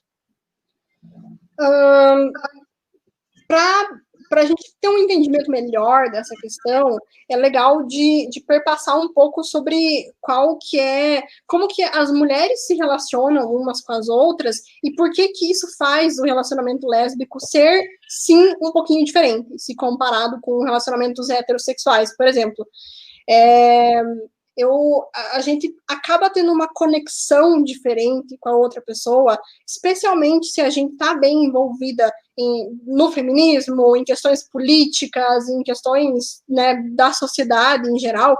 A gente já observa a outra mulher como algo diferente do que a gente observaria em outro contexto. Até porque a gente já se observa como algo diferente. A gente entende todas as formas da gente se respeitar, e respeitar o nosso corpo, e respeitar aquilo que é natural, respeitar aquilo que faz bem pra gente, quebrar padrões, e enfim, Então, a gente já se vê de forma diferente, a gente acaba vendo a outra mulher, além de questões de paixão enfim, a gente admira a outra mulher. Normalmente, é o que acontece, pelo menos nas vivências que eu tive, nas vivências que eu vejo pessoas, né, amigas próximas a mim, relatarem. A gente tem uma admiração profunda por quem aquela mulher é, e isso torna a relação um outro nível. E eu estou defendendo mesmo as relações lésbicas, porque eu sou fã número 1. Então, assim, a gente acaba enxergando a outra mulher de forma diferente, e isso faz com que a relação já parta de um outro ponto, porque não tem aquilo que é inicial a um relacionamento heterossexual, que eu vou falar mais daqui a pouco sobre isso, que é uma questão de opressão versus oprimido, né, que é o papel do homem com a mulher, né, que isso acaba acontecendo, né, por mais que o cara seja super gente boa, não estou colocando isso em questão, tá? A minha questão é questão estrutural, questão de papel mesmo. As relações heterossexuais, elas, infelizmente, já começam baseadas numa questão de opressão, já começam baseadas numa hierarquia, né? Mesmo que haja todo o respeito do mundo ali dentro, a função daquele homem vai continuar sendo a mesma, e a função daquela mulher vai continuar sendo a mesma, porque a gente está numa sociedade patriarcal, isso tá aqui, né? Já num relacionamento lésbico, isso é diferente, isso não acontece, não nesse nível, e aí eu já chego lá, não nesse nível. Então, a gente já se relaciona com outra mulher por outro tipo de interesse. Não é um interesse do tipo, quero ter poder sobre você, porque você é mulherzinha. Não é isso. É outro rolê totalmente diferente. Então, eu acho que isso torna... E aí, respondendo a pergunta, inclusive, que teve um viés bem de conflitos dentro de relação e tal, isso faz com que a gente solucione os conflitos de uma forma diferente. Pelo menos nos exemplos que eu tenho. Né, na vivência que eu tive em todos os meus relacionamentos e naquilo que eu escuto das outras pessoas. A gente acaba se ouvindo um pouco mais, assim, nem que seja só um pouquinho, mas a gente se ouve um pouco mais, porque não tem tanto aquela barreira estrutural da opressão que tem em outros relacionamentos. Então, pelo menos nas experiências que eu tive, que foram majoritariamente boas, não vou dizer todas, mas a maioria, eu senti isso, eu senti que eu era ouvida porque eu era admirada, porque eu era uma mulher, né, ali naquela relação que era admirada, e eu admirava aquela mulher também, então por que eu não vou ouvir aquela mulher? Então, tudo que ela fala é tão bonito, né? Então, a parte desse pressuposto, assim, de que talvez a gente solucione os conflitos de uma outra forma. E, por fim, a questão da violência, de novo, pelo mesmo motivo, de não ter uma opressão estruturalmente instalada ali pela função de um homem, né? Isso não tem. A gente não vai pensar direto numa violência para resolver a situação, que é como, às vezes, isso pode acontecer com homens e mulheres, né? A gente encontra tantas outras estratégias, resolvido de tantas outras formas antes de chegar num momento de violência, que parece que a gente faz um caminho mais longo, enquanto a heterossexualidade faz um caminho mais reto, assim, né? Então, enfim, e repetindo, né, eu tô falando de uma questão estrutural, uma questão grande, tá? Não tô falando do seu relacionamento aí interpessoal, se você tem um relacionamento heterossexual, não é dele que estou falando. Estou falando de uma questão de classe mesmo, uma questão macro, tá? Importante deixar isso claro também. Vamos lá. Ainda nessa questão nesse tema de relacionamento, né? Como que é a gente fez um bloco chamado Relacionamento Lésbico Abusivo, e a gente recebeu uma pergunta assim, pré-selecionada, né, antes da live. Em questão de assédio, acontece entre lésbica, no sentido de uma assediar a outra, é real que casais lésbicos experienciam com frequência com frequência assédio de homens sem noção? Ok, é um bom momento, assim, para continuar o que eu estava falando e aí ir introduzindo um outro viés, porque o que acontece? As pessoas não param para pensar, né? Isso também é uma outra situação de choque quando eu digo, existe relacionamento abusivo lésbico? Existe? Existe? Existe? Porque as pessoas são abusivas, né? Não Exato. é Parte muito desse pressuposto. Parte muito desse pressuposto, assim, de que o ser humano tem uma tendência para ser bem maldoso, né? Mas é importante a gente pensar, isso existe. Relacionamentos lésbicos, às vezes, podem cair numas armadilhas que a gente não se dá conta, e aí, inclusive, a mulher lésbica tem mais dificuldade de perceber que ela está numa relação abusiva, porque a gente acaba partindo daquele pressuposto que eu falei, de que toda mulher vai te admirar tanto ao ponto de nunca ser violenta com você, mas isso pode acontecer. Só que aí entra um detalhe importante que a gente tem que entender. Vai ser diferente de uma violência masculina, vai ser diferente de uma violência que parte de um homem. Por quê? Porque a violência que existe numa relação lésbica, ela vai estar muito mais ligada a questões de, por exemplo, aquele estereótipo muito nada a ver que existe, e que ainda bem que está caindo por terra, pelo menos na comunidade lésbica, de ativo e passivo, por exemplo. Isso é um estrago tão grande para as pessoas.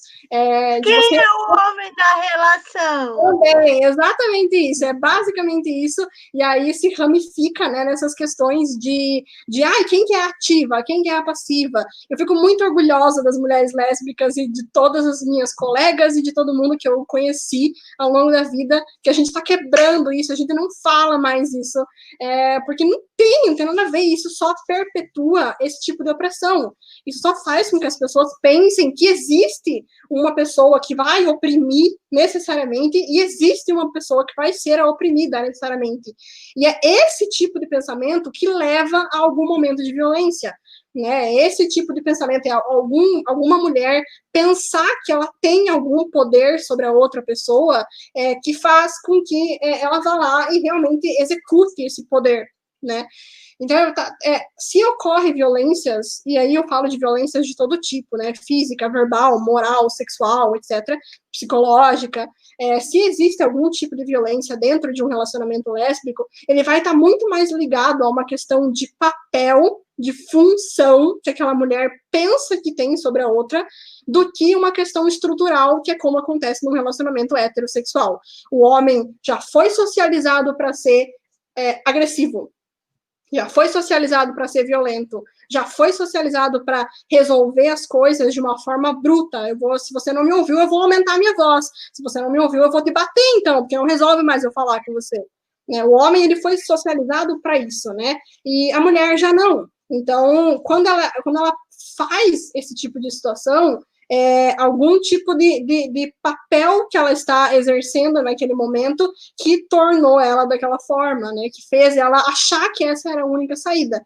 Então, acho que parte muito desse viés.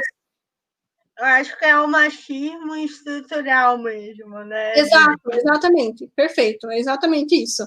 E isso é importante também eu dar uma informação aqui, que não existe mulher machista. As mulheres, elas reproduzem o machismo eventualmente, tá? Por ser uma questão estrutural. Não tem como a gente ser o nosso próprio opressor, tá? Então, isso é muito importante.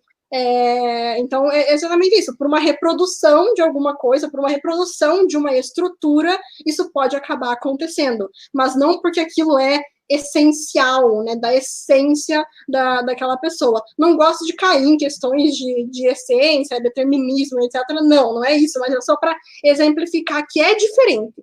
É diferente. Existe, mas é diferente.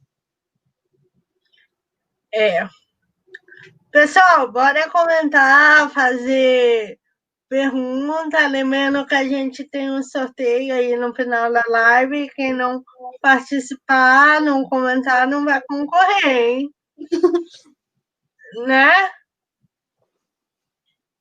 de a vida sexual da mulher lésbica, né? Como que é, como, tipo, e não é só o ato, como que é a vida, a saúde mesmo.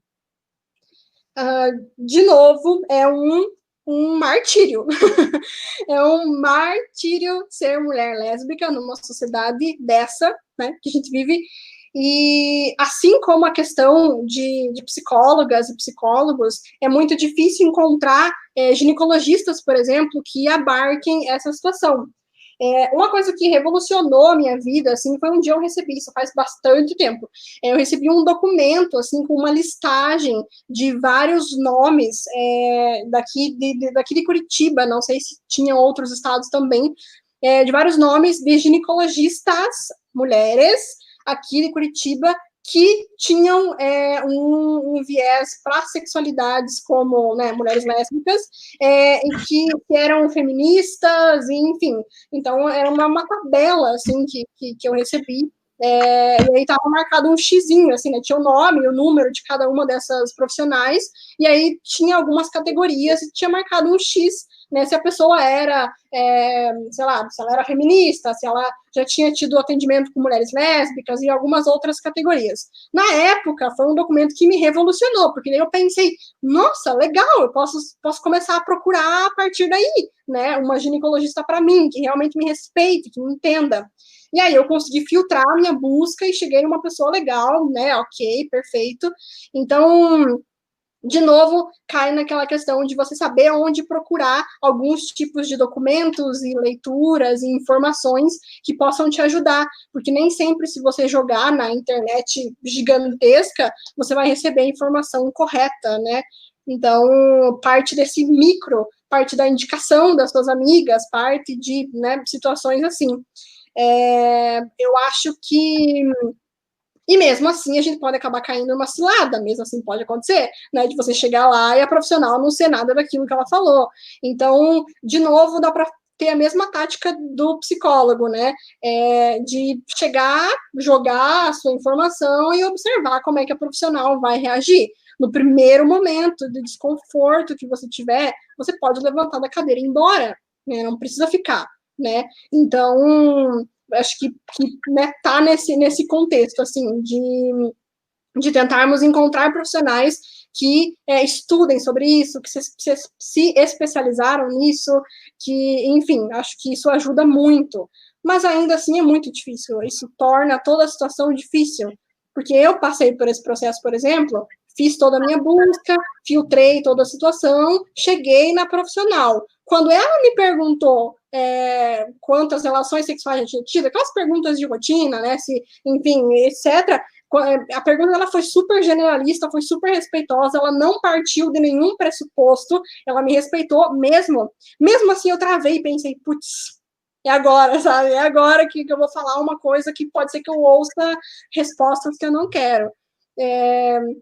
Então, sorte que deu tudo certo, e foi uma profissional realmente que me respeitou do começo ao fim, inclusive na sugestão de exames para eu fazer, por várias outras questões que eu estava averiguando, foi uma profissional que conversava com delicadeza comigo, ela não partiu do pressuposto de que aquele exame seria super fácil para mim, mas também não me subestimou, né? Ela foi neutra no posicionamento, tipo, eu vou te indicar um exame, eu vou te explicar como é que ele é. E aí você me diz se você vai se sentir confortável com ele ou não. Foi assim, e eu achei que foi uma abordagem muito boa, e eu acho que essa é a abordagem que os profissionais devem ter, né? Não, primeiro, não partir de nenhum pressuposto, porque só porque você acha que aquela pessoa é hétero, porque todo mundo é hétero, né, você vai tratar ela daquele jeito, não, ela pode não ser, né? E depois, tudo que você for dizer, tudo que você for explicar, você chegar na possibilidade de que existem diversidades ali naquele ser humano que está na tua frente, né? Existe um mundo diferente acontecendo ali. Então, acho que essa é uma saída, assim, para que as relações profissionais comecem a ficar um pouco melhor. E ainda assim, a saúde sexual, né, em geral, da mulher lésbica, ela é muito difícil de ser comentada, muito difícil da gente procurar ajuda, muito difícil de saber para quem perguntar as coisas, porque a gente não tem outras mulheres lésbicas por perto. Aí, assim como também a saúde sexual da mulher com deficiência, né? Sim. Porque eu sofri anos e anos até achar um profissional que entendesse o meu corpo e buscasse alternativas que poderiam dar certo ou não. Mas, tipo, é muito difícil, né? Sim, e acho que de novo cai naquela questão de, assim como a gente acaba demorando mais para ter relações com as outras pessoas, em relações tanto interpessoais ou sexuais, ou enfim, a gente demora mais para procurar esses profissionais também, porque a gente tem medo do que a gente vai ouvir e da violência que a gente pode sofrer, às vezes, inclusive uma violência física, né, a partir daquele profissional. Então, a gente vai deixando, né? Vai deixando. Eu morria de vergonha de ir no ginecologista, porque eu achava que eu ia chegar lá, porque, querendo ou não, no meio médico existe preconceito, né? Muito, muito. Eu tinha medo de chegar no ginecologista e ele me olhar, o que você está fazendo aqui? Alguma coisa assim ocorrer. Então é bem difícil. Tem uma pergunta aqui que a gente recebeu antes da live, eu vou fazer para você, Ti. Tá bom. Como as mulheres lésbicas fazem para conseguir sexo? Tipo, para gay é só usar algum aplicativo, mas para mulher quase não tem nenhum. Será que não tem mesmo? Então, eu conheço aplicativos que são lesbocentrados, né? Eles são mais voltados somente para mulheres lésbicas. Eu nunca utilizei nenhum. Então, eu não posso dar nenhum tipo de feedback se é confiável, se é legal, se é efetivo, enfim, não sei. Eu sei que existem alguns, não sei se é o tipo de aplicativo que todo mundo tem acesso ou se são somente locais, né? Tem alguns aplicativos que são só, sei lá, por estado de São Paulo, alguma coisa assim.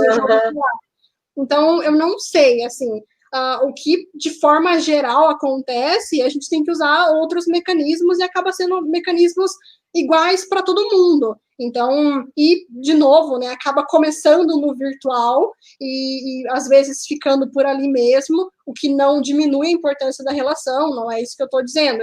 O que eu digo é que às vezes permanece no virtual por bastante tempo até que saia desse momento por todos os impeditivos que a gente tem, né? E então, às vezes começa por ali mesmo, ou então a gente, né, ou encontra pessoas, né, de forma comum mesmo, nas ruas, na universidade, muito comum, no trabalho, enfim, e isso faz com que a gente crie laços dessa forma.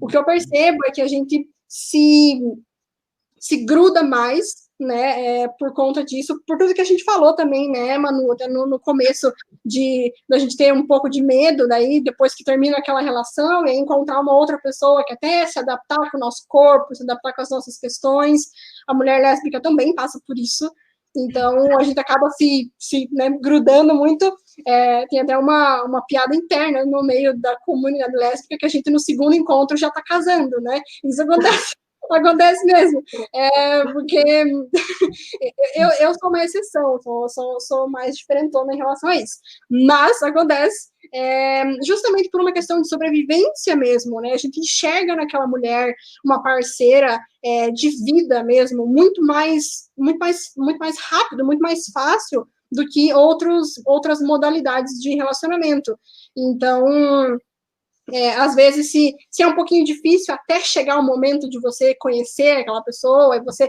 estar com aquela pessoa, depois que isso acontece, o processo é muito rápido, a gente é muito emocionada, a gente só vai, sabe? Porque, por todos esses motivos, assim.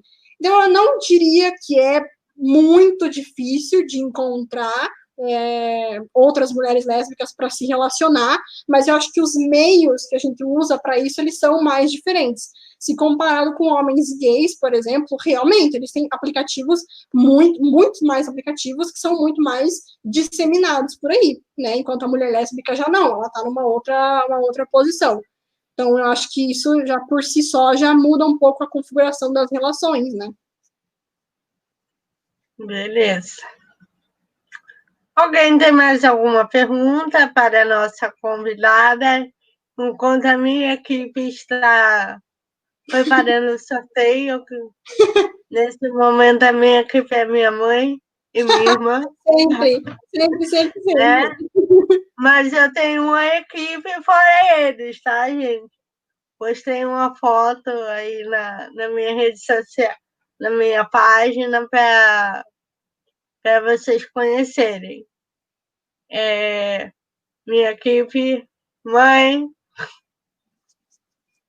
Mãe, por favor. Cadê você? Mãe, não me deixa falar. Mas então, enquanto não veio o nome, eu quero deixar alguns recados aqui para gente realmente encher linguiça, né? Chegou! Obrigada. Aí, obrigada, mãe. Vem, Luna. Luna, gente, eu faço live em casa.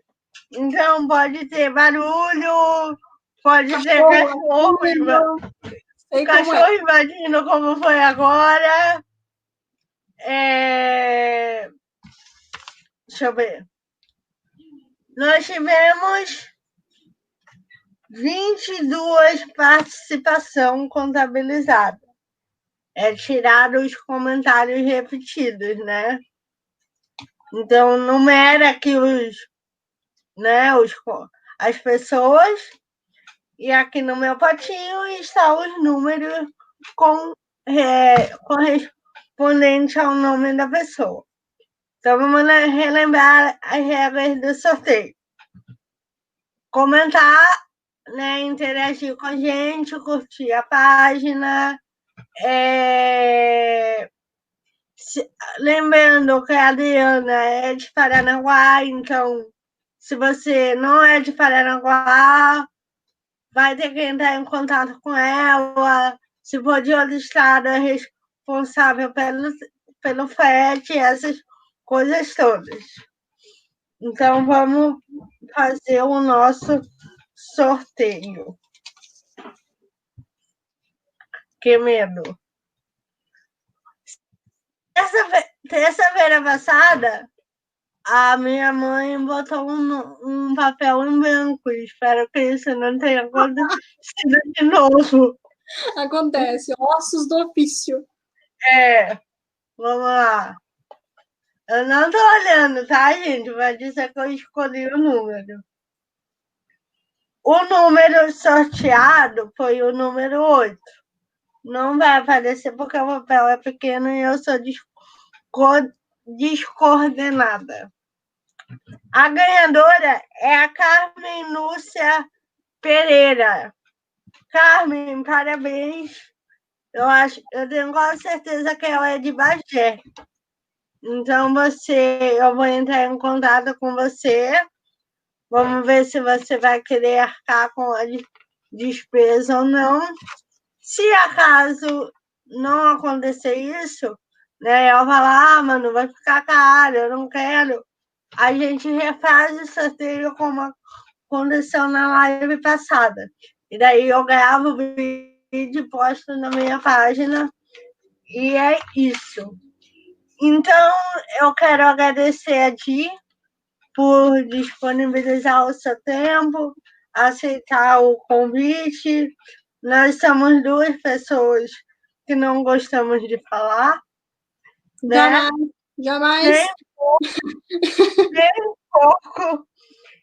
E a gente já tem live para semana que vem.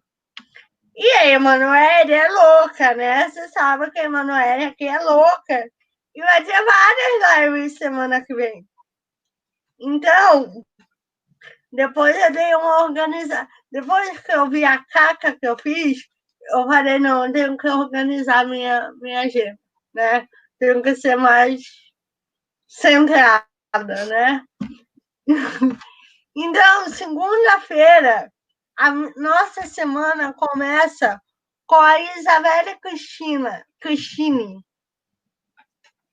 falando sobre o silêncio da perda gestacional, os desafios de uma nova geração.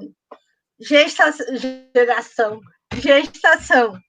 é um assunto muito importante que, infelizmente, não é comentado, né? E a Isa vai trazer isso na segunda-feira para a gente. Ela é graduanda em Ciências Sociais. Na terça-feira, olha só, a gente tem a promotora Carolina, aqui de Matinhos, falando sobre violência de gênero contra a mulher. Eu estou me sentindo muito chique, cara. A promotora da cidade vai fazer uma live comigo, olha só. No dia 6, que é a quarta-feira, eu venho com 3 mulheres maravilhosas, minhas companheiras, amigas, com o tema Feminismo e Mulheres com Deficiência. Quem vai fazer esse debate, bate-papo comigo é a Bebe, gestora ambiental, a Fernanda, que é professora no Rio, e a Sara Ribeiro, da Irlanda. E na sexta-feira, porque daí eu deixei a quinta-feira de folga, né, que eu também mereço, eu venho com o meu melhor amigo, né, Maicon Gama, falando sobre saúde mental em tempos de pandemia. Então, segue a minha página, fique de olho na nossa agenda, porque vem muita coisa legal aí, muito assunto importante para ser debatido. Mais uma vez agradeço a Didi, se quiser deixar contato, fazer merchan, quer de dar aula de inglês, agora é o momento. Tá bom, eu só quero agradecer mesmo a presença de todo mundo. Eu não consegui, ao mesmo tempo, ficar vendo todos os comentários, mas depois eu vou dar uma olhada. Eu sei de algumas pessoas que já entraram, eu quero agradecer individualmente. Eu tenho muitas amigas que se dispuseram a assistir essa live, amigos, né, mas especialmente as meninas e as mulheres lésbicas que eu tenho como amigas da minha vida, então eu fico tão feliz da presença delas aqui. Foi eu que tô, né, a gente tá acostumado nessa vida de palestra toda hora, né, Manu? Aí é tão ruim esse distanciamento por ser uma coisa online, mas eu fiquei tão feliz que as pessoas tiraram tempo da vida delas para poder estar aqui, me prestigiando do mesmo jeito, então quero muito agradecer de verdade, assim, todo mundo. E, enfim, eu não consigo escrever aqui, eu acho, mas se a Manu conseguir deixar meu Instagram aí, que é a rede social que eu mais uso, né? E eu tô sempre postando coisa lá. Às vezes é as coisas meio doidas, assim, meio aleatória. Às vezes são coisas legais. Então, eu gosto de estar sempre debatendo e ouvindo a opinião das pessoas, deixando umas caixinhas de perguntas aleatórias lá para a gente poder conversar e refletir sobre as coisas. Então, se vocês, né, puderem me seguir lá, vai ser legal para a gente poder ter mais contato uns com os outros. E acho que esse é o único merchan que eu quero fazer, mesmo no meu Instagram, porque eu acho que é a única coisa. Tá errado ali, faltou um R, Manu. D-I-H-R-K, tá bom? Meu Instagram. D-I-H-R-K. Calma aí. Tá bom. D-I-R-H-K, isso, não, né? D-I-H-R-K. Tá. Ou só procurar. Isso, perfeito. Ó, essa segunda opção ali, tá, galera? D-I-H-R-K. Aí só procurar por Edilane Ribeiro também que aparece e a gente consegue trocar mais ideia daí futuramente. E é isso. Não tem mais nada para falar. Então, gente, obrigada a todo mundo que participou, que ficou aqui 1h47 assistindo a gente. Segunda-feira estamos aí de volta e até a próxima. Mande suas sugestões de tema, quer que eu entreviste alguém, manda para a gente. E até segunda. Obrigado, Di. Obrigado, Ringo, que sofreu com esses braços aí, porque a gente fala pra caramba. Muito obrigada. Até a próxima.